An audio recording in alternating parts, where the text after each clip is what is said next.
首先多謝香港防癌會啦，邀請我同大家講呢堂書關於胃癌。其實如果喺2000年嘅時候講呢堂書咧，就根本我唔需要喺度，因為我諗由2000年以前咧，其實根本就個腫瘤科醫生冇乜角色。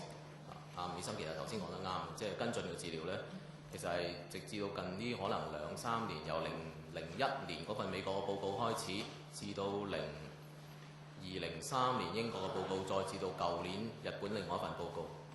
即係除咗幾份報告之外咧，其實冇咩特別嘅進展嘅。所以咧，我如果喺2000年嘅時候同大家講咧，可能就話你跟住吳醫生就得㗎啦。其實咁但係咧而家就有其實今次係一個好好嘅平台，即係等我同吳醫生可以溝通下嘅，就係即係其實最新嘅進展係點樣咧？咁喺個臨床腫瘤科嘅角度睇，因為我就做好多腸臟嘅，同埋咧做預防。咁大家會點解我要咁講咧？因為陣間我會同你哋分享一啲我個人嘅感受，未必一定係即係好scientific，即係好科學化，但係咧有做咗20年嘅醫生之後咧，我睇翻轉頭，原來有啲嘢係不斷喺度重複緊，歷史上係重複緊。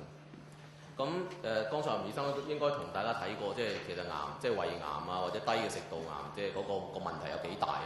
咁大家睇到咧，其實即係以全世界角度睇咧，1.4個 million， 即係大概140萬人，就係嗰個癌症係胃癌或者係低嘅食道癌。咁但係個死亡率咧係差唔多佔咗1.1嘅，即係1.4。即係140萬人有110萬人死，咁但係譬如相對於腸癌咧，有100萬人有咧，得一半死嘅啫喎，乳癌得1/3嘅啫喎，其實，咁你可以知道胃癌係幾咁毒，同埋咧我哋嘅即係早期嘅嗰啲跟進嘅治療係幾咁冇用。咁我哋係處於高危嘅地方，呢個係事實嚟嘅。中國啦，南中國成個亞洲呢度有一部分南美嘅地方，即係我哋係屬於比較高危。咁其實日本係亦都係好高危嘅地方，日本同韓國。佢哋喺各方面嘅研究亦都係最多嘅。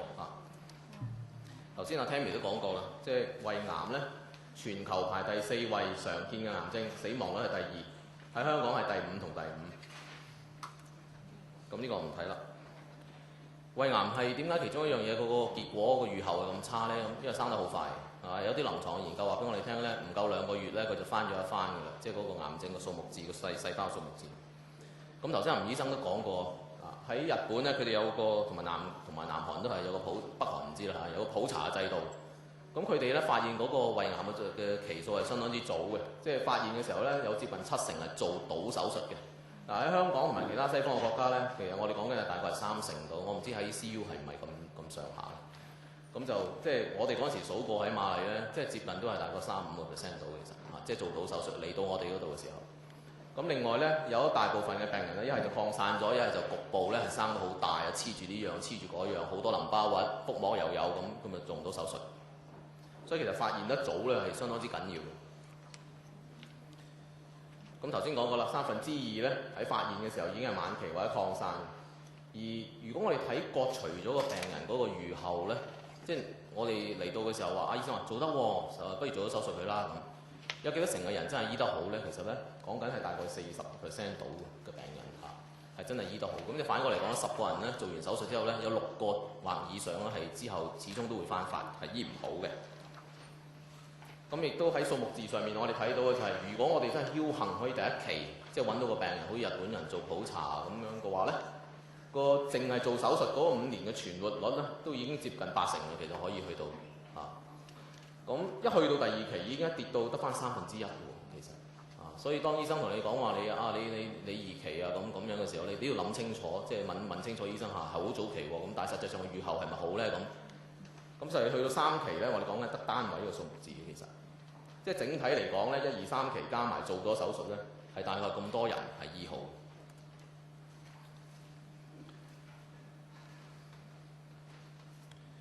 咁復發嘅時候有咩即係個模式係點樣嘅咧？咁吳教授同我應該都好熟㗎啦，其實就係我哋其實大部分見到嘅病人咧，第一步出嘅時候出喺個腹腔嗰度，大部分出翻喺個肚度先嘅，之後先至再擴散出去嘅。好似呢啲數據都話俾我哋聽，如果我哋淨係睇局部或者係即係附近嗰度翻發嘅話咧，如果佔所有嘅病人嘅比例咧，差唔多係70%到。如果係所有翻發嘅病人睇佢係分局部定係遠方嘅擴散嘅話咧，我哋發覺係接近90%係局部嗰度有。咁點解係局部咧？係咪手術做得唔晒咧？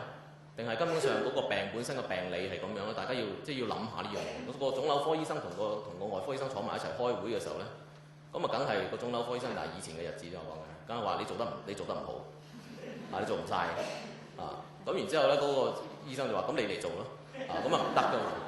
咁後尾咧就有個折衷嘅方案啦。嗱，喺講個折衷嘅方案之前咧，我想同大家分享下，就係究竟喺個腫瘤科嘅角度睇。我哋點樣先至可以使啲藥有效醫好個病人？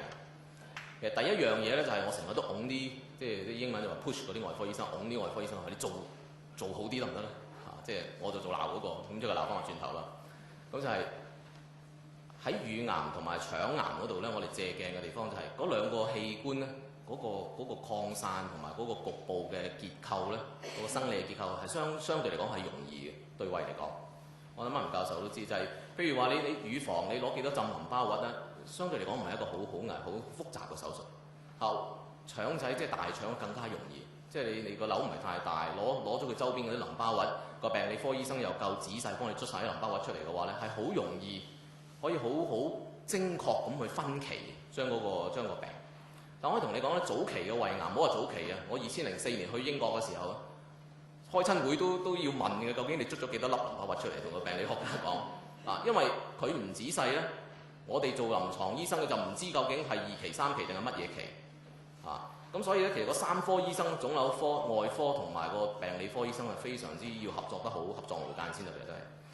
咁 anyway， 如果我哋能夠個手術能夠清清楚楚將個腫瘤同個周邊有可能受影響嘅淋巴核攞咗出嚟嘅話咧，我哋分期準確。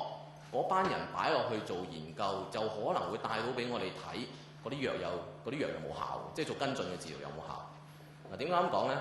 乳癌同腸癌其實好好嘅借鏡經驗，唔好講乳癌啦，因為太複雜啦。講腸癌啦，不如我做咗20年腸癌咧，喺90年至95年之前咧，做完手術係唔需要打化療嘅，係唔需要喎。嗰陣時因為冇一隻藥係被證明有用嘅，但係由90年開始至到95年之間咧，連續出咗4-5個報告係用同一隻藥嘅，同一隻藥。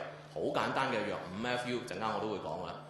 喺腸癌嗰度證明咗喺第3期嗰啲人打咗針之後咧，減低個翻化比率37%，增加佢壽命嘅比率大概25%。